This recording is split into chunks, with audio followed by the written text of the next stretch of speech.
دا علوم کې ناستم مولانا روح الله صاحب محتمم و زمونږ په وخت کې ناظم صاحب او بیا محتمم شو نو ما پسې هلک راولېږي بره راشه چې بره وختمه ما د طالبانو درخواست لیکلی دی دا وګوره چې ما وکته طالب ته به د مدرسې نه 2 ډوډۍ میلاوې دی نو طالبانو درخواست کې لیکلي چې یا درې کا او یا درنې کا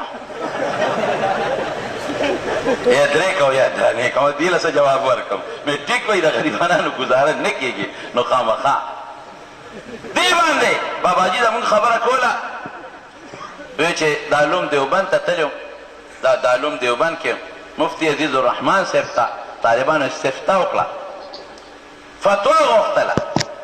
هغه چې فتوا وکړه حیران شو چې طالبانو جواب څه ورکړم محتمم صاحب ته او ټولو ته چټۍ وکړه ټول یې راغونډ کړل طالبانو لیکلي چې د دارالعلوم دیوبند په دې ترکارۍ باندې اودس جایز دی او که نه اوس داسې خو نه وایي چې یاره دې باندې پکې غوښه واچوه ټیپر پکې لږ زیات کا تور باټینګن پکې لږ زیات کا داسې خو نه وایي خو دا تشې اوبه دي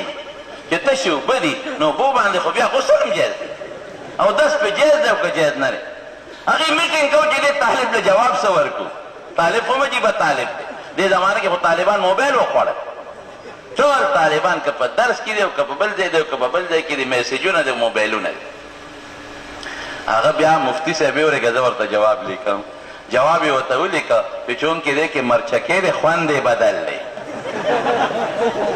اوس یو طاهر شي باندې خو که احد الاوصاف بدل شي نو فرق نه پرېږدي یاره اسم د ما که باقي و فرق نه پرېږدي او که نوم د اوبو بدل شو شین چای ورته وي انګولې ورته وي نو بیا اوبه نه دي اودس پې جایز نه دی هغه وی دی کې چونکې مرچکې دی خوند یې بدل دی نو اودس نو وی دی کې څونه په یو دیګ کې دا لچی وی یو لپه پکې اچو یو دیګ دا د روجو غټ دیګ یو لپه وی مهرباني وکړې 2 لپې پکې اچوې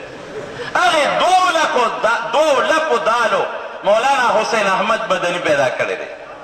هغې 2 لپو دالو مولانا ادریس خان دهلوي پیدا کړی دی هغې 2 لپو دالو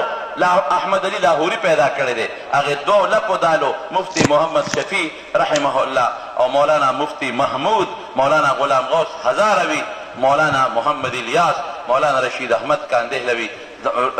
داسې غوندې هستی پیدا کړی